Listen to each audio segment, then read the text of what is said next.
Amazon दुनिया की सबसे रहस्यमयी जगह है। यहाँ पर कई ऐसे रहस्य हैं जिससे आज तक पर्दा नहीं उठ पाया है। लावा की तरह खौलती नदी से लेकर हाथी को खा जाने जितने बड़े एनाकोंडा तक, और यहाँ ऐसे भी पेड़ हैं जो कि चलते हैं। क्या ये सब सच है या बस एक दंत कथा? हम आपको यही बताने वाले हैं, तो चलिए 5 मिनट में आपको अमेज़न के जंगल का सैर कराते हैं। बस आप इस जंगल में घूम न हो जाइएगा। Number 6, boiling water. अगर आप कभी अमेज़न जंगल में जाते हैं और आपके सामने कोई नदी दिखती है तो तुरंत उसके पास मत चले जाना या फिर डायरेक्ट उसके अंदर कूद मत जाना, क्योंकि इसके बाद आप पानी के बाहर नहीं बल्कि सीधा इस धरती से बाहर निकलेंगे, यानी कि यमराज के पास। क्योंकि अमेज़न जंगल के अंदर कई ऐसी नदियां हैं जो कि उबलते पानी के साथ बहती है। इसके अंदर पानी का तापमान आमतौर पर 45 डिग्री सेल्सियस जितना होता है और दिन में कई वक्त ये तापमान बढ़कर 110 डिग्री सेल्सियस जितना भी पहुंच जाता है, यानी कि इतना ज्यादा है कि एक बार आप इसके अंदर जाएंगे तो कभी भी बाहर नहीं आ पाएंगे। ये सीधा आपके शरीर को 3rd डिग्री जला देगा। और उसके बाद क्या होगा ये बात तो आप जानते ही हैं। वैसे तो ये पानी इतना ज्यादा गर्म क्यों होता है इसके बारे में रिसर्च चल रही है। कुछ लोगों का मानना है कि ये बिल्कुल किसी हॉट स्प्रिंग जैसा है, लेकिन किसी भी हॉट स्प्रिंग में इतना ज्यादा गर्म पानी नहीं आता। तो आखिर अमेज़न की नदी में ही इतना ज्यादा गर्म पानी क्यों आता है, ये तो पूरी तरीके से रिसर्च करने के बाद ही पता चलेगा। वैसे कई लोग इस नदी के बाजू में रखे पत्थरों के ऊपर अंडे भी भगा देते हैं। Number 5, green anaconda.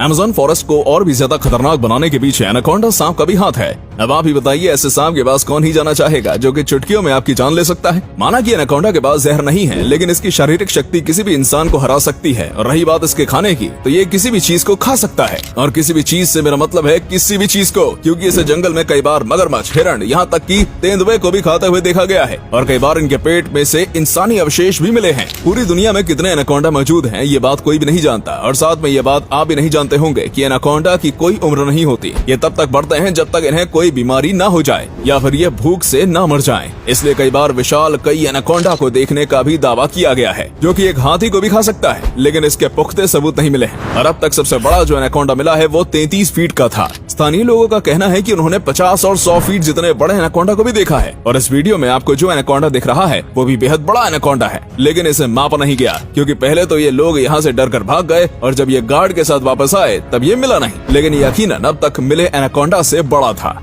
Number 4, strange geoglyphs. अगर आप अमेज़न जंगल को ऊपर से देखेंगे तो आपको कई ऐसी चीजें दिखेंगी जिसे देखने के बाद आपको यकीन नहीं होगा। जैसे कि पूरे अमेज़न जंगल में कई ऐसे अजीबोगरीब पैटर्न्स बने हुए हैं जिन्हें बस ऊपर से ही देखा जा सकता है। इन पैटर्न्स को बनाने के लिए जमीन पर कई प्रकार की लाइनें की गई हैं। यहाँ तक कि कई जगह पर तो अजीबोगरीब शेप्स के पत्थर भी रखे गए हैं। अब इन सब चीजों को क्यों और कैसे बनाया गया था ये सब आज तक रहस्य बना हुआ है। इसे बनाने के पीछे का सबसे पहला निशाना एलियंस को बनाया जाता है। कहा जाता है कि एलियंस ने ही किसी न किसी वजह से इसको बनाया होगा, क्योंकि दुनिया के कई कोनों में से ऐसी कई चीजें देखने को मिलती हैं, जैसे कि नाज़का लाइंस जो कि पेरू में है। और कुछ का मानना है कि इस तरीके से एलियंस आपस में बातें किया करते थे। और वैज्ञानिकों ने कहा है कि हो सकता है ये सब चीजें अमेज़न के जंगल में रहने वाले आदिवासियों ने बनाए हों। जैसा कि आज के वक्त में मनोरंजन के लिए कई सारी चीजें मौजूद हैं, लेकिन उस वक्त ऐसा कुछ नहीं हुआ करता था, इसलिए कहा जाता है कि ये सब उन्होंने अपने मनोरंजन के लिए किया होगा। लेकिन वहीं पर आखिर इन्होंने उन चीजों को बनाया कैसे, क्योंकि बिना किसी मॉडर्न टूल के इंसानों के लिए इसे बनाना इम्पॉसिबल है। नंबर 3, पोटू। अच्छा, अभी आपको कोई पक्षी दिख रहा है? शायद नहीं दिख रहा होगा, क्योंकि यहाँ पर एक पक्षी है जो कि कैमोफ्लाज करने में माहिर है। इस पक्षी का नाम है पोटू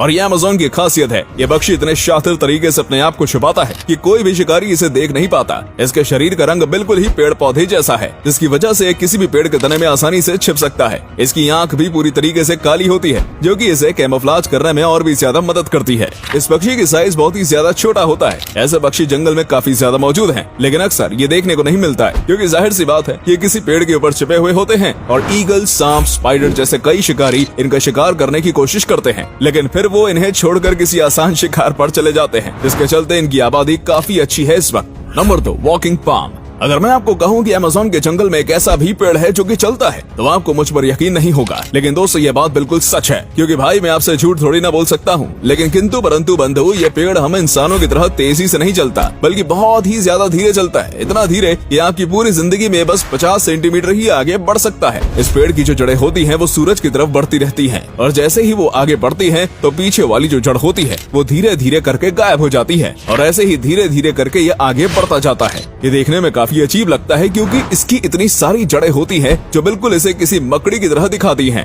इस तरीके से जड़ों वाला शायद दुनिया में ये इकलौता पेड़ होगा, और ये पेड़ चल सकता है वो तो एक अलग ही कहानी है। Number 1, plastic eating fungus. दोस्तों, हाल ही में येल यूनिवर्सिटी की एक प्रिया आनंद नाम की लड़की ने अमेज़न के जंगल में से एक ऐसा फंगस ढूंढा है जो कि अब इंसानों की सबसे बड़ी समस्या यानी कि प्लास्टिक को खत्म कर सकता है। जी हाँ, आपने बिल्कुल सही सुना। इस लड़की ने इस फंगस के करीब 60 सैंपल लिए थे और उसके ऊपर वो कई रिसर्च कर रही थी और इसी बीच पता चला कि ये जो फंगस है ये प्लास्टिक को खा सकता है और इसे डाइजेस्ट भी कर सकता है, यानी कि वो पूरी तरीके से प्लास्टिक को नष्ट कर सकता है। साथ ही में ये बहुत ही ज्यादा कम ऑक्सीजन की मात्रा में भी आराम से उग सकते हैं, इसलिए अगर ये पानी के अंदर भी उगाया जाएगा तो फिर ये आराम से पानी के अंदर भी रह पाएंगे और ऐसा करके पानी के अंदर के प्लास्टिक को और जमीन के प्लास्टिक को खत्म किया जा सकता है। लेकिन ये सब आगे की रिसर्च ही बताएगी।